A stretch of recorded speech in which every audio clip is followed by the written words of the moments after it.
예, 역시 우리 영남의 과거와 현재 그리고 미래를 이끌어갈 명문 영남대학교 학생들이십니다. 강의를 장을 가득 메워진 우리 학생들을 보니 여러분들이 정말 대단해 보이십니다. 앞으로도 여러분들이 선배들이 이 대학의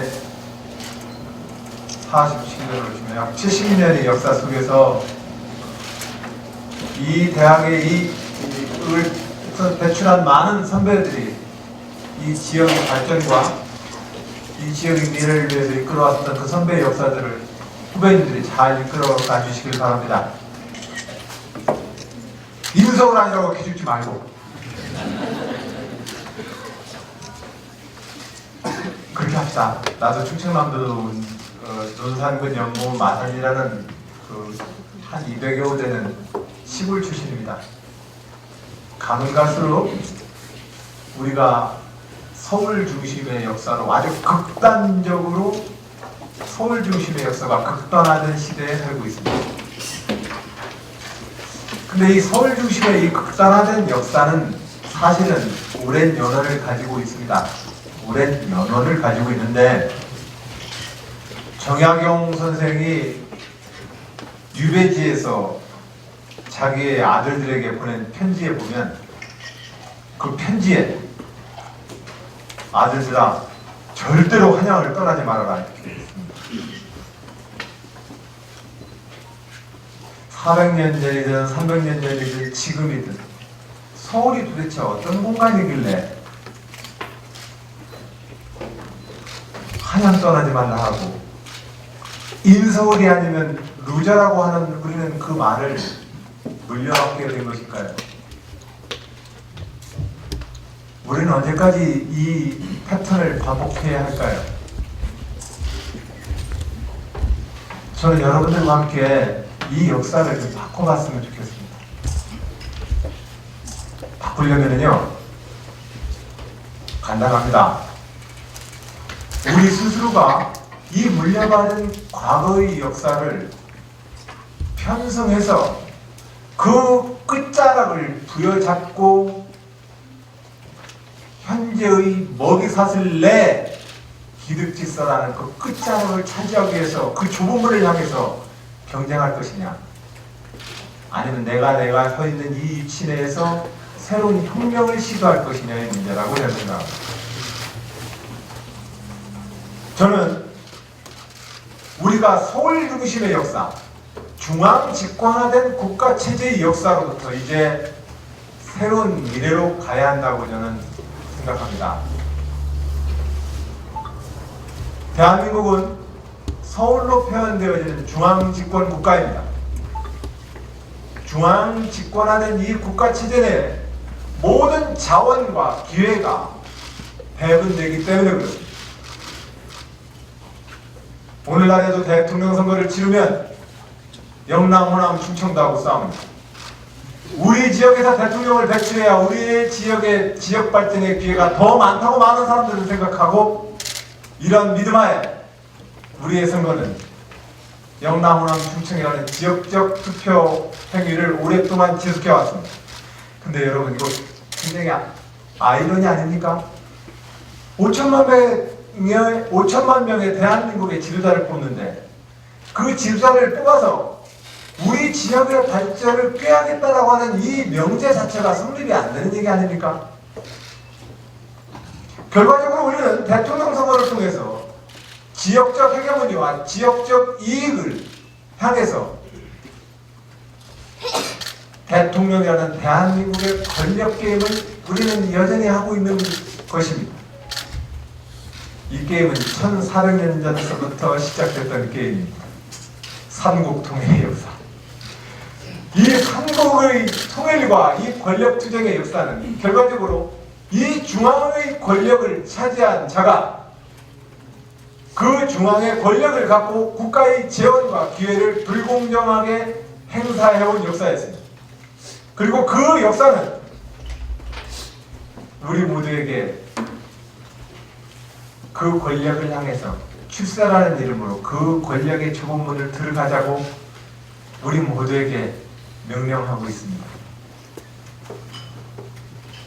그것이 결국 우리가 지금 이야기하는 오늘날 서울과 지방 간의 이 불균등과 이 불균등은 더 확산되어서 우리 사회에 오늘날 우리가 이야기하는 금수저와 흑수저라고 하는 단어를 만들어냈습니다.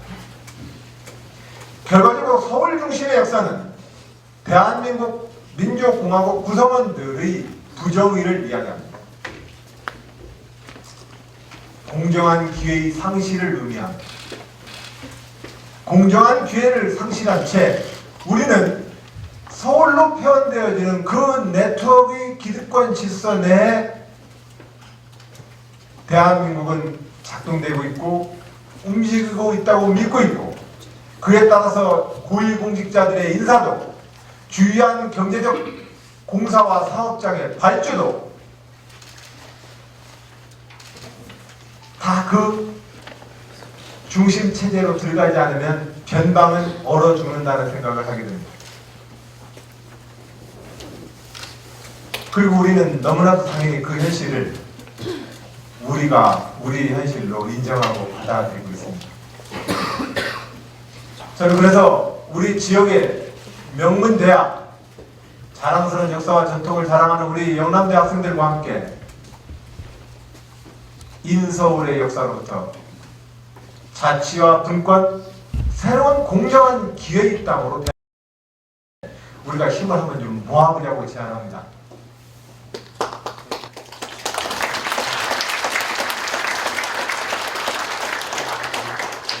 강의실에서 박수가 좀 당황스러웠습니다.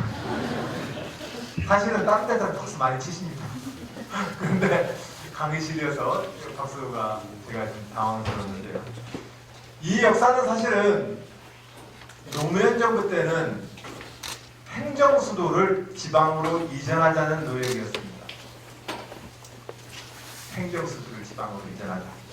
그래서 우리는 세종시를 만들었고, 행정수도 이전에 관한 특별법을 만들어서 수도 이전을 합의했지만, 당시의 야당이었던 새누리당 지도부들과 보수진영에 의해서 헌법재판소에서 위헌 법률 판정을 받았습니다.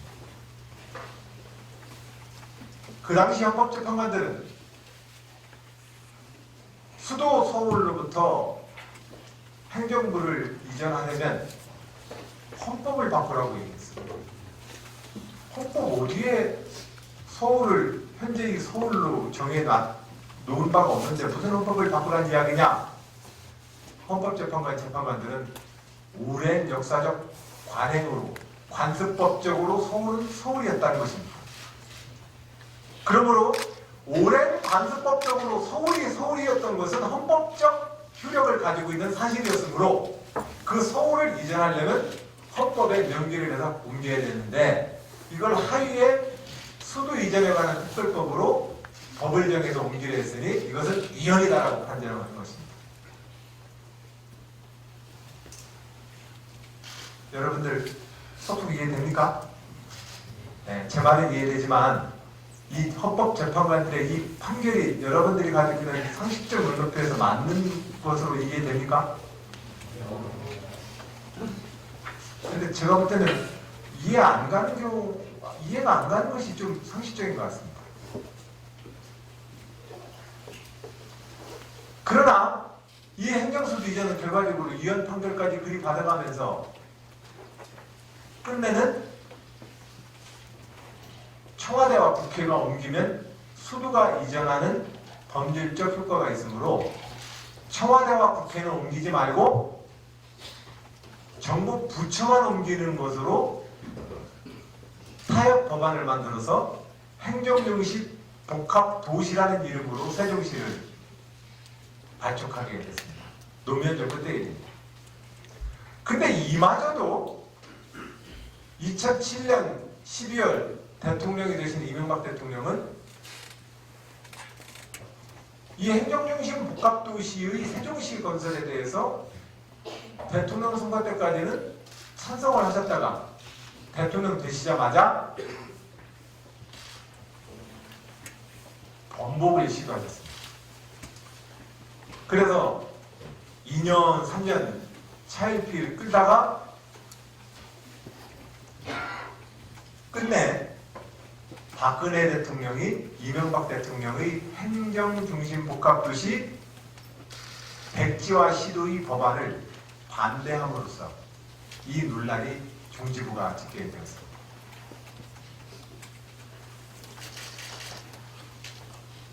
근데 참 이해가 안 갑니다.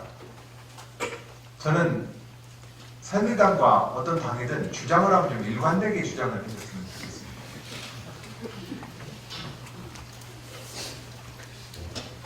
대통령과 국회는 서울에 있고 장관들만 모두 세종시에 있으면 불편하다. 그러니 행정중심 도시로 장관들을 내려보내는 것은 옳지 않다라고 하는 것은 논리적으로 이명박 대통령 이야기가 맞는 겁니다. 그러면 애제 행정수도를 그럼 반대를 하지 말았어야죠.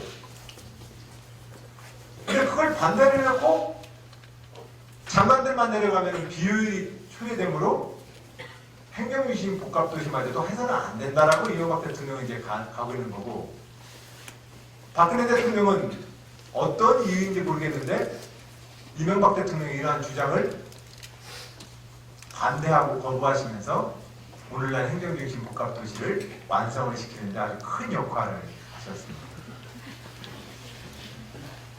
그래서 오늘날 정부의 고위공직자들은 대부분 오송역과 서울역 KTX 열차 안에 있습니다.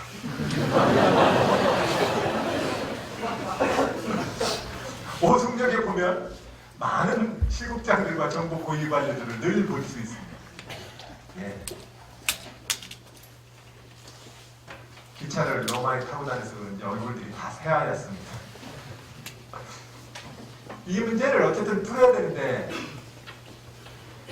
그만큼 사실은 우리가 중앙 집권화된 국가체제를 해서 살았다는 겁니다. 이 중앙 집권화된 국가체제는 왜 만들어졌을까요? 과거 20세기까지의 모든 국가 역사의 흥망성쇠는 민족이든 인종이든 지역의 주민이든 일정한 단위로 하고 있는 사람들이 중앙으로 집중화된 국가 권력을 만들어서 영토 확장 전쟁과 도국강정 노선과 중상주의 노선으로 국내 시장 보호 정책을 폈던 나라들이 20세기까지의 선진국가 제국주의 신흥국의 길을 걸었습니다. 그리고 그러한 중앙 집중화된 국가 단위의 강력한 물리력을 가지고 있어야만 침탈을 듣지 않았습니다. 그렇기 때문에 인류 역사 2000년, 3000년 모든 역사는 강력한 국가 권력을 갖고 먹히느냐 먹느냐라고 하는 야만과 사륙의 전쟁의 역사입니다. 그렇기 때문에 강력한 중앙국가 권력을 세울 수 있느냐 없느냐는 것은 그 민족과 해당 국가의 명운이 달려있던 문제입니다. 바로 이 중앙 집중화된 권력을 유지하기 위해서 우리는 그 국가 권력을 이끄는 자에게 거의 신의 지위를 부여하기도 했고 하늘이 낸 사람이라는 지위를 부여하기도 했고, 그리고 그렇게 집중화된 국가 권력을 갖고 모여진 모든 백성들의 피와 땀으로 모아진 국가의 재물을 분배하게 해줬습니다. 그러나 이 중앙 집중화된 국가 체제로는 더 이상 오늘 우리의 현실과 미래의 문제를 못 풉니다. 지난 20세기까지의 모든 국가의 흥망성쇠가 중앙 집중화된 국가 권력을 강력하게 키워서 구국강병책으로 나가는 그 국가와 민족에게 기회가 열렸다면 지금 오늘날 이 21세기에는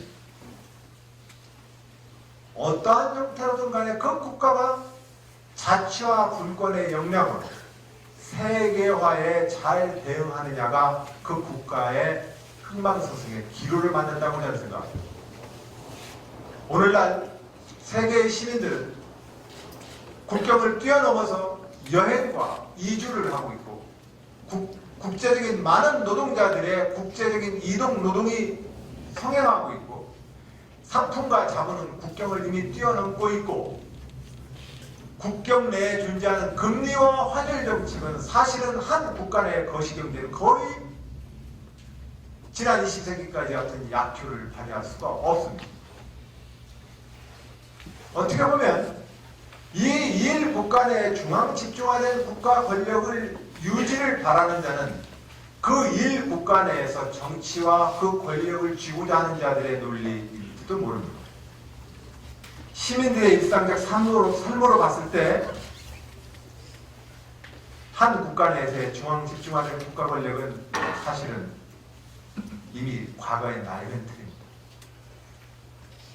오늘날 저는 그래서 우리가 지난 20세기까지 우리가 국가 사회 체제 내에서 유지해왔던 모든 것들을 바꾸기 위해서 노력하자고 제안합니다. 우리가 함께 노력하자고 제안합니다.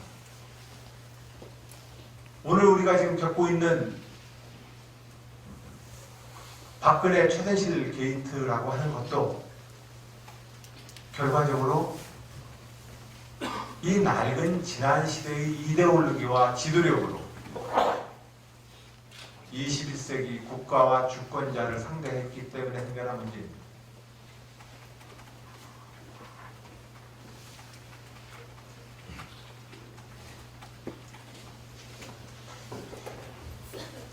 이것은 우리가 어떠한 민주주의 공화국을 실질적으로 구성하고 운영할 것이냐의 문제입니다. 현재 우리가 바라고 있는, 우리가 경험하고 있는 모든 리더십은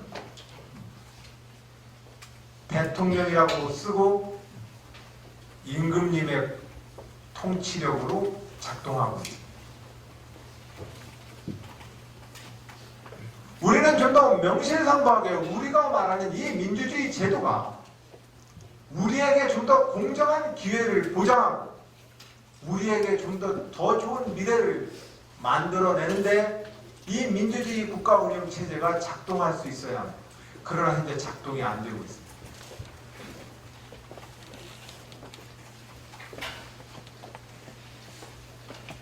이것은 여러 가지 이유 때문에 그렇습니다.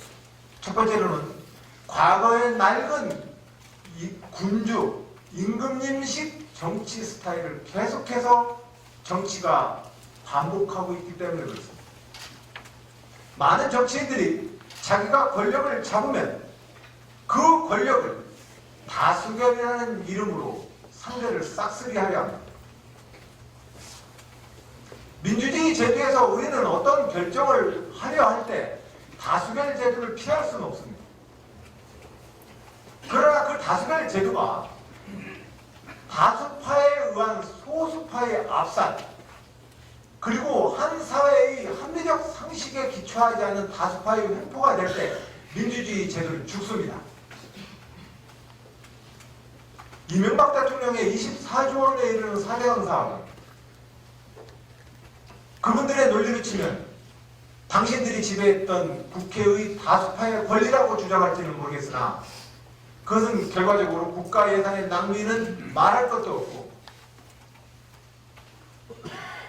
정치와 의회 민주주의와 우리 사회에서 결정 내리는 많은 결정에 대한 합리적 신뢰를 모두 다 깎아먹었습니다.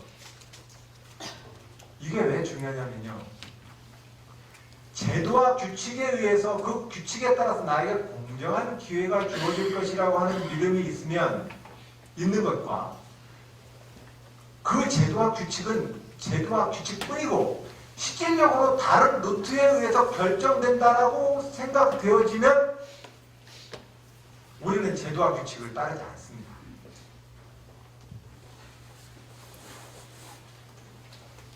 이번에 최순실 게이트라고 하는 것들도 마찬가지 아니겠습니까?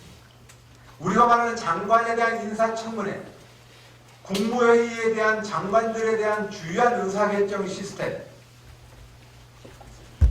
각종 정보주식법에 따라서 진행되어야 될 행정적 그 절차와 규칙들이 유명무실화되고 그것이 관계에 의해서, 특수한 관계에 의해서 그 결정이 진행된 것에 대해서 우리는 아연실색하고 있는 것이죠. 황당해하고 있는 것이죠. 제도와 규칙이 무너진 곳에는 반드시 거기에는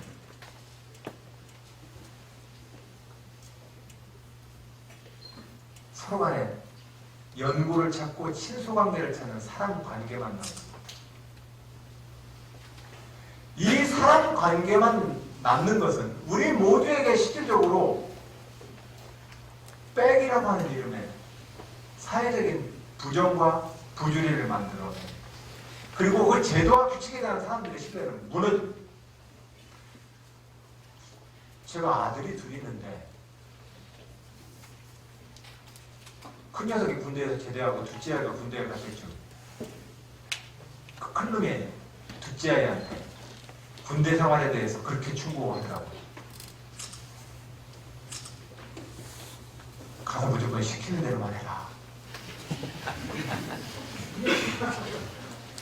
틀려고도 하지 말고 그냥 가만히 가서 시키는 대로만 가. 열심히 하려고도 하지 마. 그거 아주 무서운 화근이 돼. 남학생들 군대 갔다 온 친구들 대부분 굉장히 깊은 공감을 해요.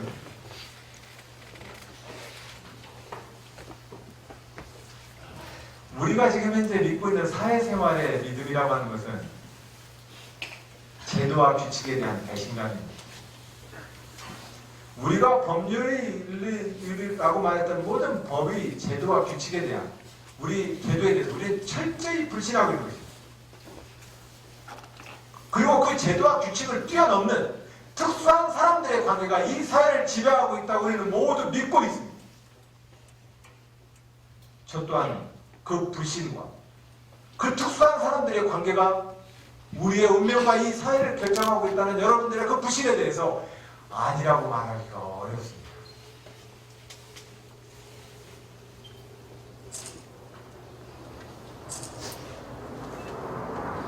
아버지 잘 둬가지고 군대 좋은 군이 빠졌어. 그런 아주 작은 피레미 사건들 말고요. 더 많은 영역까지.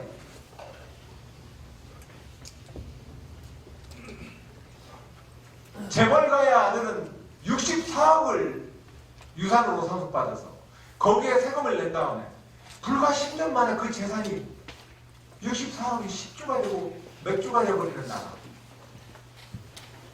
그 속에서 우리는 상속세라고 하는 우리의 조세법의 정의가 관철되고 있다고 우리는 아무도 믿지 않습니다.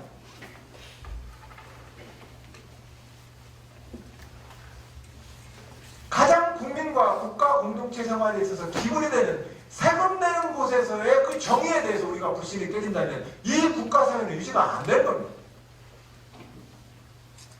제가 충청남도 도지사로서 지역에 많은 복지회관을 넣고 복지관계 종사자들과 복지 수혜자들 3,400 명과 타운을 미팅을 한 바가 있습니다. 3년 전에. 저출산 고령화 시대에 이러한 복지정책, 저러한 정책이 많았으면 좋겠습니다라고 복지 목록을 다들 열거했습니다. 그리고 이 열거된 복지정책을 위해서 재원을 어떻게 마련할 것이냐에 대해서 토론 시간이 되었습니다.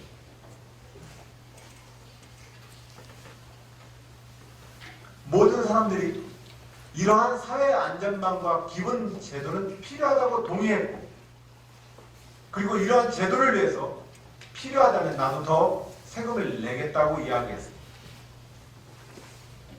단, 사람들의 전제는 단입니다. 단. 능력에 따라서 세금을 정확하게 부여한다면 나도 도와내겠다.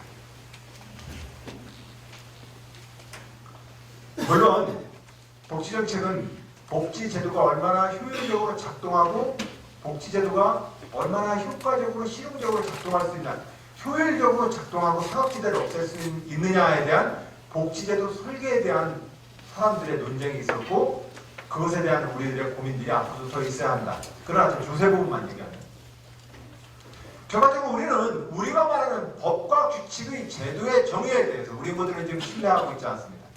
일상적인 군대에서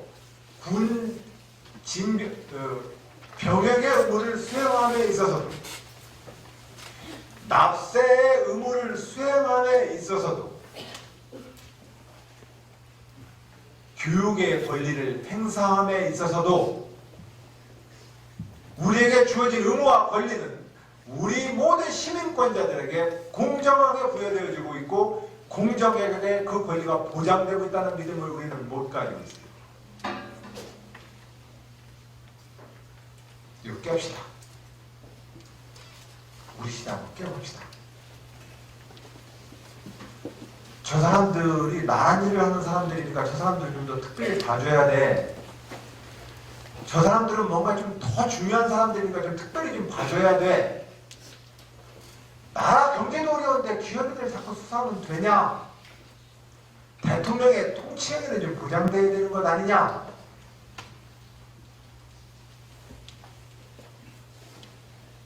절대로 우리 헌법의 정신만큼만 갑시다. 대통령이든 누구이든 우리의 헌법은 법률을 뛰어넘는 특수한 신분과 질서를 허용하지 않고 있습니다. 우리는 법 앞에 평등해야 됩니다. 그 법의 정의가 우리에게 부여하고 있는 균등한 의무와 시민으로서의 공정한 기회를, 그 공정한 기회를 부여하는 그런 나라를 한번 만들어 봅시다. 우리가 도전해야 되는 새로운 우리의 미래입니다. 지난 48년 헌법을 만든 이래로 우리가 민주주의 체제, 민주공화국 대한민국을 지난 70년 동안 살아오면서 우리는 이런저런 이유로 이 특수한 권력과 특수한 기득 질서를 우리는 허용해왔습니다. 이걸 깨야 합니다. 이것을 깨지 않는 이상 우리가 말하는 헬조선이나 금수저, 흑수저라는 논의를 우리는 극복할 수가 없습니다. 또한 이것을 깨달아야만 현재 우리가 겪고 있는 많은 국가 성장의 어려움을 극복할 수 있습니다.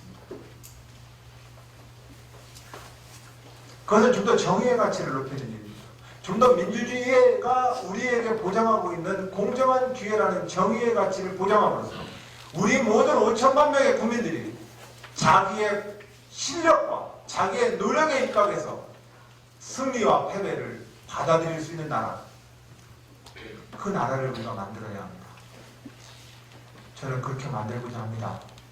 그것은 김대중 노무현이 걸어왔던 길이었고 제가 속해 있는 우리 당과 진보 진영이 걸어왔던 길입니다. 오늘날 우리가 생각하는 이 공정한 기여와 규칙을 깨고 있는 질서를 우리는 잘 봐야 합니다. 그것은 대통령을 정점으로 하는 청와대 권력 스스로가 법과 규칙을 민주주의 지도력에 입각해서 운영하지 않습니다. 민주주의 지도력의 핵심은 핵심은 공정성입니다. 공정성의 핵심은 투명성입니다. 내가 공정하게 할게, 나 믿어줘. 사실은 우리는 자기 스스로도 얼마든지 흔들리는 존재라는 걸 알고 있습니다. 그렇기 때문에 나를 믿어줘 라고 하는 수준에 머무르면 그게 임금님 정치입니다. 현명한 군주를 믿고 그 사람한테 모든 것을 위탁하는 것. 이게 옛날 임금님 정치입니다. 공정성은 반드시 투명성으로 보장되어야 합니다. 투명하면 내가 공정하다 안 하다 얘기할 필요가 없습니다. 저는 지난 5년 동안 충청남도에서는 지방정부 차원에서 하루에 돈이 얼마 들어오고 얼마가 지출되는지가 실시간으로 인터넷으로 공개됩니다. 그래서 그 돈이 어느 동네의 보도블록 공사에 쓰여지는 것까지 실시간으로 공개됩니다. 그러면 주권자들이 그 공개된 정보 내에서 어떤 업자랑 짜고서 공사를 밀어주는지, 쓸데없는 공사를 하는지, 그 예산이 어떠한 복지시설의 특수한 관계로 그 돈이 집중되고 있는지, 그 말을 굳이 어미 다스려라 얘기할 필요도 없습니다. 시민들이 공정한 자기 주권과 권리의식을 가지고 무슨 견제받게 돼 있습니다. 공정하고 투명하게, 또한 이 법과 규칙의 최종 정의는 민주적 리더십의 공정성과 투명성으로도 출발되지만, 민주주의 사회의 공정성이라고 하는 것은 투명한 지도자의 리더십과 행정, 정치, 운영, 리더십에만 근거할 수는 없습니다. 한편으로는 우리 사회가 힘의 균형 속에 존재해야 합니다. 세월호 때 여러분들도 똑같이 많이 슬프셨을 겁니다. 저도 세월호 사건 때 너무너무 고통스러웠습니다. 그때 2014년 4월 세월호 사건이 나고 나서 6월 달에 지방자치 선거를 해야 되는데 제가 이제 재선에 도전을 해야 했습니다. 그 아이들에게 맹세했습니다. 내가 정말 새로운 대한민국 만드는 데 기여한다. 정말 그 아이들이 죽음 앞에 난 맹세한다. 정말 나 조금이라도 이 현실을 바꾸는 정치인이 되보겠다. 그런 마음으로 선거를 임했는데, 당진 평택항에 노동자들과 대화를 하는 시간을 갖게 되었습니다. 배에서 짐을 부리고 내리는 하역 노동자들의 조직입니다. 제가 그 노동자들하고 이야기했습니다. 세월에 짐 그렇게 실으면, 짐을 그렇게 실어버리면 배가 위험하다는 걸 그 노동자들은 몰랐을까요? 세월호 문제에 대해서 선주의 탐욕만 이야기한다고 이 문제가 풀릴까요? 연근의 운항 노선을 이야기하는 마피아 집단들과 그 선주들의 부정한 결탁에 대해서 비난한다고 이 문제를 우리는 풀 수 있을까요? 뭔가 우리 모두의 새로운 노력이 필요한 건 아닐까요? 노동자들이 얘기했습니다. 그거 얘기하면 개별적으로 문제제기해봤자 다 무시당하고 일도 못 받고 잘릴 건데 우리가 무슨 힘이 있습니까? 그러니까 헌법으로 당신들한테 노동조합의 단결권을 준 거 아닙니까? 노동조합의 단결권을 통해서 우리가 얻어야 되는 것은 시민의 자기의 양심과 인권을 지키는 건강한 시민으로 살자고 우리가 민주주의 하는 거 아닙니까? 자본의 권력, 지위의 권력을 가지고 내가 부당한 일을 강제하거나 강요당하지 않을 수 있는, 그것을 거부할 수 있는 힘, 이게 노동조합의 단결권 아닙니까? 나는 세월호에 그 아이들이 죽음 앞에서 우리 모두가 새롭게 태어나자고 제안합니다. 물론 거기에 좀 더 무거운 책임을 져야 될 많은 사람들이 있다는 것을 제가 양비론으로 희석시키고자 하는 게 아닙니다. 그러나 오늘 우리 사회가 겪고 있는 문제는 절대로 탐욕스러운 자본가 몇 명, 부도덕한 관료 몇 명을 숙청하고 없앤다고 해서 이 문제를 근본적으로 해결할 수 없다는 것입니다.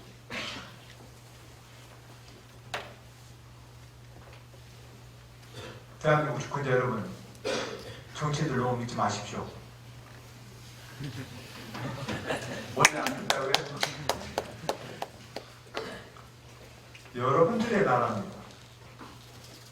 저는 직업 정치인으로서 여러분들이 땀 흘려 번 많은 재화를 통해서 운영되어지는 정부의 재정에 입각해서 저는 개인적 선을 꾸리기도 하고 봉급을 받으니까 그 봉급받은 대가로 나는 제 직업에 성실하게 일하려 합니다. 그러나 주권자 여러분, 어느 경우에든 여러분들이 이 나라의 주인이라는 사실을 절대로 한순간도 놓치시면 안 됩니다. 내 대신 누군가가 이 문제를 나에게 공짜법을 줄 것처럼 이야기한다면 주권자 여러분, 그것은 거짓말이라고 순간적으로 알아채셔야 합니다.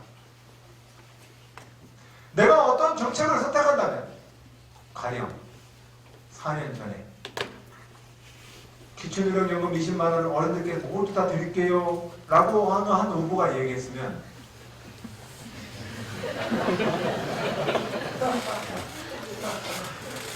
그 정책을 좋아서 선택을 하는 주권자란다면 그 돈만큼 내가 뭔가 우리의 고령화된 사회의 경제적 주체로서 세금을 더 낼 가치가 있다라고 하는 것에 대한 동의해야지.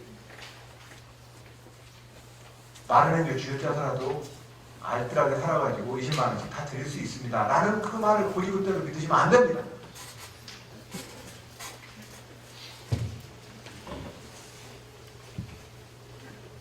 어떤 경우에는 나라 살림을 살고 여러분들에게 공적주의를 저에게 주십시오, 저는 나라 살림을 이렇게 살겠습니다 라고 하는 이 공무원들과 정치인들이 단 한순간이라도 여러분들에게 뭔가를 시혜적으로 줄 것처럼 얘기하면 여러분들 그 정치인 다시는 보지 마십시오. 이 나라는 여러분들의 나라고 여러분들이 땀과 노력으로 운영되는 나라입니다. 그렇다면 우리는 주권자로서 그 상황을 판단해야 합니다.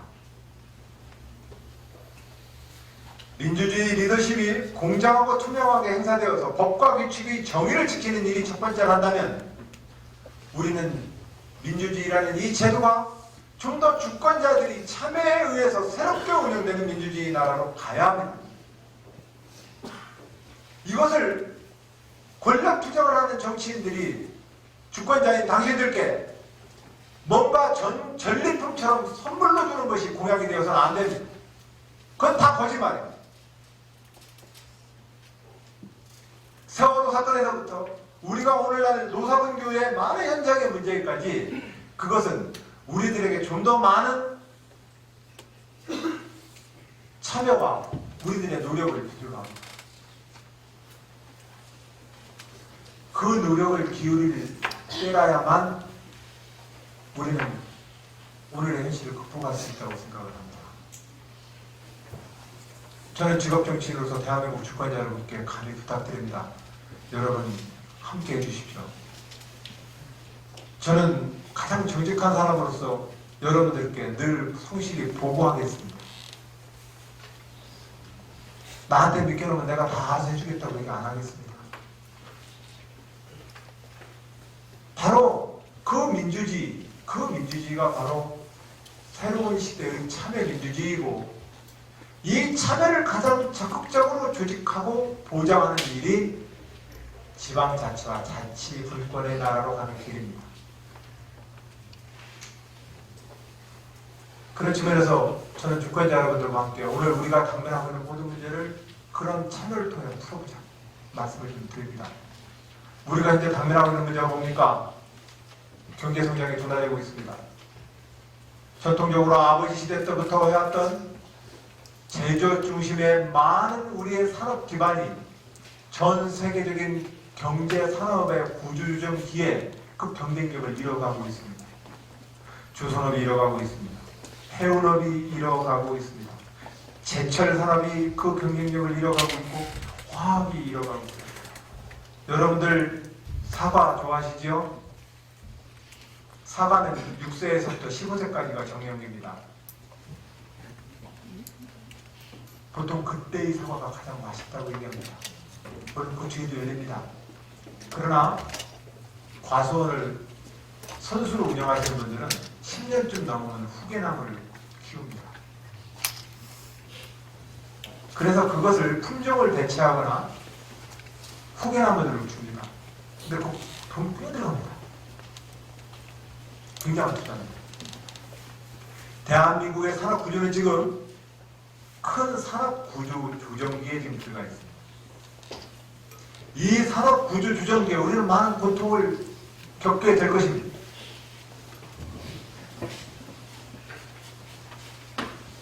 옛날 어렸을 때 병원 가면 이건 전혀 안 아파. 조금만 눈 감고 있으면 금방 주사 맞을 수 있어. 하지만 주사 맞으면 아픕니다. 대한민국 식구자 여러분, 우리는 이 산업 구조정기에 좀 들어가 있습니다.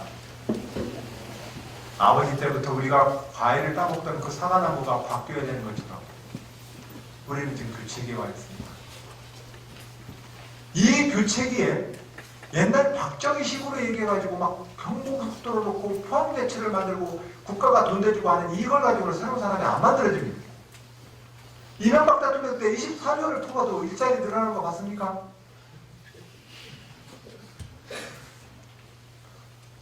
그 처방전으로는 이 문제가 안 풀립니다. 어떻게 풀립니까?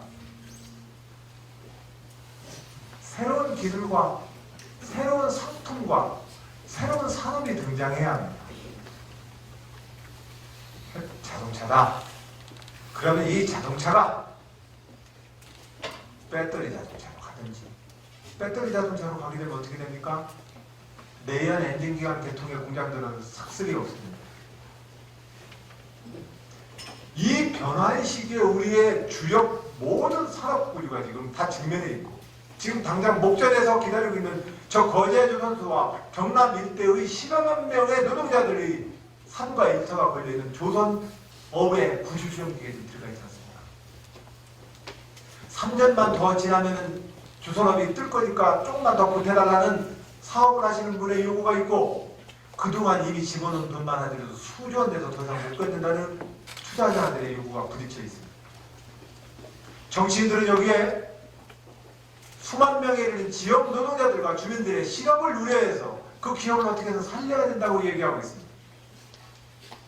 그러나 누가 어떻게 살릴 수 있습니까? 물론 우리는 투자자와 지역 경제와 그리고 경영자들 사이에서 좀 더 합리적인 결정을 내기 위해서 우리는 논의를 축제시켜야 되고, 너무 늦지 않게 결론 내야 합니다. 이 결론은 어떠한 형태든 간에 우리 많은 분들의 고통으로 이어지게 됩니다. 그럼 어떻게 해야 됩니까? 두 가지입니다. 그분들이 밥 굶고 애들 학교 못 보낼 만큼 힘들지 않게 사회 안전망을 빨리 깔아야 합니다. 산업 구조조정기에 나오는 이 실업의 문제는 우리가 피할 수가 없습니다. 그러면 그들의 실업과 실직이 그들의 기본적인 인권의 유인까지도 오는 그 삶의 위협으로부터 최소한의 안전망을 깔아주려고 하는 노력을 해야 되는 거 아니겠습니까? 이건 퍼주기도 아니고 분배주의의 좌파 이데올로기가 아닙니다. 이거 없어도 산업구조조정이 안 됩니다. 이거는 우리가 매일매일 저 과수원에서 사과나무를 키우는 저 농분도 일정한 주기마다 하는 일입니다. 자, 그럼 사회 안전망을 통해서 구조조정을 한다고 칩시다. 이 사회 안전망을 잘 설계하고 이 사회 안전망에 필요한 재정을 잘 확보하는 일이 좋은 민주주의 정치의 핵심입니다. 이걸 설득해야 합니다. 당장 주사 맞기 싫더라도 맞자고 얘기해야 합니다. 또한 여기에 새로운 사과나무 종자를 구해다가 심어야 되지 않겠습니까? 근데 이 새로운 사과나무의 종자를 구해서 후계나무를 키워야 되겠는데, 이 후계나무를 키우는 것을 지금 당장 현실의 정치 지도자들은 박정희 대통령한테 배웠던 방식 그대로 하고 있습니다. 국가가 돈 주고 뭔가를 좀 봐줘서 이래가지고 뭔가 이거 피어날 거라고 생각합니다. 그러나 그건 아닙니다. 우리에게 필요한 것은 새로운 기술, 새로운 상품에 대한 아이디어입니다. 그리고 새로운 상품에 대한 아이디어와 새로운 기술을 결합해서 시장에서 기업을 만들어낼 수 있는 기업인들이 필요합니다.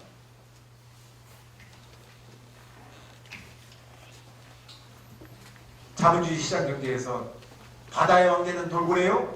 자본주의 시장경제의 왕자는 기업인입니다. 기업인들의 도전이 넘쳐야 합니다. 근데 대한민국이 이 기업인들의 도전이 지금 넘치고 있습니까? 안 넘칩니다. 왜 안 넘칩니까?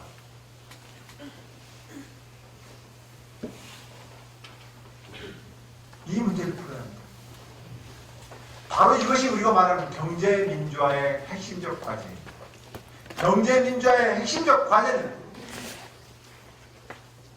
창의와 혁신과 도전의 정신 기업인들이 시장의 번영을 이끌게 하라. 그 기업들의 도전이 넘치게 하라. 이게 경제민주화의 가장 핵심입니다. 경제민주화라는 개념은 분배라고 하는 분배정의에 멈추지 않습니다. 왜냐하면 그 기업인들이 없으면 일자리 안 만들어집니다. 제가 기업가들도 분명한 탤런트입니다. 굉장한 탤런트입니다. 거기에는 배짱도 필요하고 사람들에 대한 깊이 있는 이해를 통해서 그것이 사람들에게 어떠한 소비상품이 될 것인가에 대한 인간에 대한 진지한 고민이 들어가야 됩니다. 국제적인 시장과 무역의 주권 내에서 시장이 어떻게 열릴지를 아는 지혜가 필요합니다. 이 기업인들도 굉장한 탤런트이고 전문 직종인 것입니다. 마치 사과 농사를 짓는 분이 북사면에 산 비탈면에 심어야 될지 햇빛 영역에 둬야 될지 그것을 농민들이 잘 판단하는 것이 기업도까지 오픈해야 됩니다. 그러나 현재 이 기업인의 창의와 도전은 현재의 대한민국의 대기업 중심의 산업 구조 내에서는 싹틀 수가 없습니다. 중소기업에서 이것은 또한 단순히 재벌과 대기업을 공격하고자 하는 얘기가 아닙니다. 이 이야기를 전해들 현대와 삼성을 비롯한 대기업의 기획규정실의 관계자분들은 제 이야기를 같이 고민해 주시길 바랍니다. 이것은 재벌과 대기업을 공격하고자 하는 게 아닙니다. 이번에 겐셉은 보십시오. 수조원 날아가지 않습니까? 왜?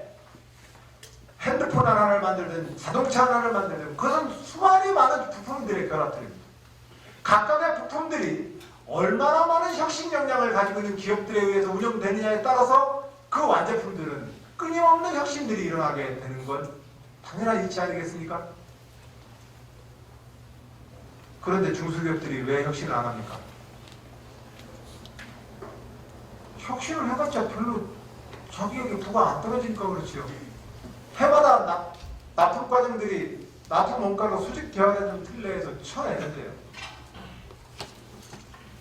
나는 기술 개발을 해봤자 거기밖에 납품 처리 못 찾는다면 그것이 수혜 독점의 상태입니다. 이 상태에서 그 기업인들은 기술과 혁신을 일으키기보다는 납품 라인에 노비를 해서 자기 떨구지 말아달라고 얘기하는 게 더 빠른 길 아니겠습니까? 그게 더 이득 아니겠습니까? 우리의 산업 구조전개는 사회 안전망에 대한 우리의 합의와 긴급한 지금 조치가 필요하고 산업 구조정을 통해서 새로운 새 순들과 후계나무가 크기 위해서는 반드시 기업가의 도전 정신이 성립될 수 있는 산업 생태계가 공정한 조건으로 전환되어야 합니다. 또한 이 기업가의 도전을 뒷받침할 만한 연구와 기술이 축적되어야 합니다. 그런데 이 연구와 기술이 지금 어디서 나옵니까? 대학이 연구 중심으로 운영됩니까? 안 되지 않습니까? 국가의 출연연, 연간 19조 원의 돈이 진행되고 있는 각종 정부 출연 기관은 우리가 말하는 이 연구에 충분히 보답하고 화답하고 있습니까? 출연연에서 많은 특허 기술들을 등록하지만 90% 이상이 장롱 특허입니다. 다. 왜요? 연구비 받고 연구를 2, 3년 내에서 특허로 시적으로 평가를 하면 실용시간이나 이런 종류로 특허를 내서 그냥 자기 연구 결과를 면피해야 되는 거 아니겠습니까? 그런데 왜 출연 연구기관들은 그렇게밖에 운영이 안 될까요? 4년 전 이명박 대통령 시절에 과학 비즈니스 팩트 사업을 가지고 그 속을 썩이실 때 충청권에다가 과학 비즈니스 팩트 만들겠다고 하시더니 선거 때 그냥 펴드리려고 한 소리라서 지금 다시 원점으로 돌려놓고 다시 논의하자고 얘기를 하시더라고요. 근데 참 저는 그렇게까지 솔직하게 얘기할 수 있는 것인지 잘 그 멘탈리티가 저는 굉장히 존경스럽고 이해가 안 갔습니다. 근데 그때 중의용 가속기를 중심으로 과학 비즈니스 벨트라고 하는 이 과학단체는 어떻게 운영되는 게 좋은지에 대해서 대덕 연구단지에 있는 연구원들과 제가 토론을 하는데 정년을 몇 년 안 남았다는 어느 한 여성 연구자가 저한테 그렇게 얘기를 하더군요. 교수님, 중의용 가속기를 중심으로 해서 새로운 연구단지 만드는 거 좋아요. 좋은데 솔직히 저는 이 말 하고 싶어요. 무슨 말씀이십니까? 있는 연구단지나 제대로 운영하라고 하세요. 정권 바뀔 때마다 사람 낙하산으로 그렇게 내려보내고 내려보낸 사람은 또 자기들을 선반낸다고 이런 식으로 사람들 단기과제에 쫓아내고 시점 내라고 하고 무슨 학문과 연구가 떡집에서 떡 찍어내는 것도 아니고 어떻게 그렇게 나옵니까? 결과적으로 우리는 새로운 산업 구조적을 위한 사회 안전망과 기업가들의 도전에 공정한 기회와 기업가들의 도전에 가장 중요한 요소가 되고 있는 연구와 기술이 축적을 할 때라야만 대한민국은 이 위기에서 극복될 수 있습니다. 이것 없으면 우리는 정말 너무 오랫동안 굉장히 많은 고통을 겪게 됩니다. 그런데 이러한 일을 모두 이뤄내는 일, 그것이 뭘까요? 그것은 바로 민주주의라고 하는 제도의 결과로서 이 과정이 운영되어야 한다는 것입니다. 민주주의라고 하는 것은 서로 간의 견해가 다르고 이해관계가 다르지만 함께 살 수밖에 없는 우리 모두의 이익을 위해서 뭔가 결정을 해야 된다고 했을 때 그 결정을 어떻게 할 것이며 결정에 이르는 대화를 어떻게 할 것이냐를 제도화시키는 것이 민주주의 아닙니까? 그래서 우리는 우회제도를 뒀고 다수결 제도를 뒀지만 그 다수결을 다수파의 살인면허로 써버리면 그 다수결은 죽어버리고 작동을 안 하게 될 것이고 우회를 구성했는데 그 우회가 우리 지역 발전시킬게 라는 이름 하나만으로 영남, 호남, 충청도 지역당을 해버리면 자기는 그것에 충실해서 자기적인 전철을 하나 놓든 정보기관을 하나 끌어당겨오든 그것만 하면 국회의원이 납득시키는 거 아닙니까? 영남은 영남 조건이면 무조건 되는 거고 호남은 호남 조건이면 무조건 되는 거고 이 상태에서 우리가 말하는 이 주제는 누가 다룰 수 있습니까? 그런 점에서 이 지역주의 정당, 연구주의 정당 그리고 이미 전혀 현실을 택도 없는 종북 좌빨이니 하면서 하는 이 동선 냉전의 이념을 가지고서 하는 선거 이런 선거를 통해서 정당과 선거가 진행된다면 우리가 말하는 우리가 먹고 살아가는 현실의 문제에 대해서 누가 문제를 풀겠습니까? 다음 재선을 위해서 자기는 종북 좌빨을 계속 얘기하는 것이 유리하다는 분은 그걸 계속 반복해서 얘기할 것이고 고향에 들어와서 우리 당이 집권해야만 우리 지역 발전한다는 것으로서 선거와 당선이 보장된다면 그 얘기만 하면 되는 것이지 뭐 고라프게 사회 안전망이 어떻고 증세가 어떻고 시민의 참여를 얘기할 수 있는 정치인이 누가 있겠습니까? 이게 오늘날 직면하는 우리 주권자들이 보는 정치 불신에 대한 본질 아닙니까? 나는 성실하게 납세를 하고 나는 성실하게 참여를 하지만 그 정당과 정치가 내 삶을 풀어주고 있지 못하다는 이 불신 이 불신은 바로 그 정당 정치의 배신으로부터 출발합니다. 그리고 그렇게 해서 선거되어지는 그 권력이 정당 정치가 기반하고 있는 지역적 이기심과 연구주의에 입각해서 그 권력이 행사되기 때문에 그렇습니다. TK 정권, 영남 정권이라고 하는 것이 과연 우리 평범한 시민들한테 무슨 이해관계가 있습니까? 고위공직자로 승진하는 승진자들, 그 엘리트들의 이해관계일 수는 있겠지만 평범한 저 들판의 농민이든 저 공단에서 일하는 평범한 저 임금 노동자들이 TK 정권과 PK 정권과 호남 정권과 충청 정권이 그때 무슨 차이가 있습니까? 그들에게. 이 구조를 깨자는 것입니다. 그래서 저는 과거 박정희 시대로 표현되어졌던 지난 20세기의 대한민국 체제를 확실히 바꿔내야 됩니다. 그 20세기의 대한민국의 운영 원리였던 권위주의, 중앙 집권에 대한 국가 시스템, 국가주도형 경제발전 모델, 그리고 안 되면 되게 하는 그 권위주의와 마크파식 리더십, 그리고 그것이 포함하고 있는 남성성 지배사회. 국가 권력의 이 모습은 사실상은 양성 불평등을 반영하는 겁니다. 제가 갑자기 무슨 여성주의자가 되어서 얘기하는 게 아닙니다.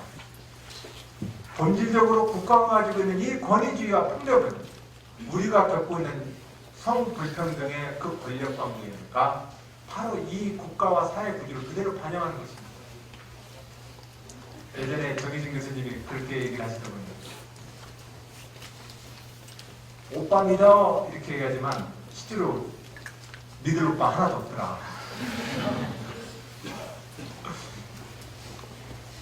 국가를 믿어 하지만 실제로 국가를 한 번도 우리는 국가를 신뢰해 본 적이 없더라. 왜냐하면 그 권력이 우리 모두를 배반했기 때문에 그렇습니다. 그런 측면에서 우리 학생 여러분, 20세기 중앙 집권에 대한 국가, 그리고 20세기 박정희 시대로 표현되어졌던 그 국가주도형 발전 모델로부터 우리는 새로운 민주주의 체제로 넘어가야 합니다.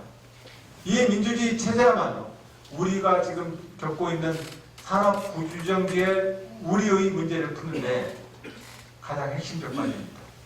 그리고 이러한 과정을 통해서 우리는 새로운 R&D 전략, 새로운 지역 대학과 대학 교육에 대한 연구 지원 전략, 그리고 그러한 정책을 실질적으로 집행하고 효과를 높일 수 있는 공정하고 투명한 제도 운영의 기술, 이런 것들을 통해서 우리는 새로운 시대로 확실하게 넘어가자. 그것이 직업정치인 저 안정의 목표이고 꿈입니다. 여러분들 함께 참여하는 깨어있는 시민이 되어서 우리 함께 새로운 나라를 만들어 봅시다. 고맙습니다.